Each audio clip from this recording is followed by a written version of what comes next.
நிலவினில் களங்கம் என்று சொன்னவங்க யாரு?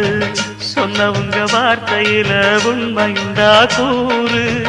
சந்திரனும் செய்வதென்று சொன்னவங்க யாரு? தேய்பிரையும் வளர்ப்பிரையும் சந்திரனில் ஏது? தண்ணிக்குள்ளே என்னாலும் தாமரைப்பு நின்றாலும் தண்ணி அதில் ஒட்டாது, உண்மை என்றும் பொய்க்காது. சீர்பழிகள் சொல்லவே ஆள் இருந்தா போதுமே, பட்டினியான போதிலும் பாவம் வந்து சேருமே. காலம் என்கிற தேவன் கையிலே ஆடும் பம்பரம் நாமே. சாமிகளே சாமிகளே சொந்த கதை கேளுங்க, நீதிகளை நியாயங்களை கேட்டுட்டு சொல்லிடுங்க. உள்ளத சொன்னா குத்தமில்ல, உள்ளத்தில் இங்கு கள்ளமில்ல. வழக்க தீர்த்து வை, ஒரு விளக்கை ஏற்றி வை, இந்த வழக்க தீர்த்து வை.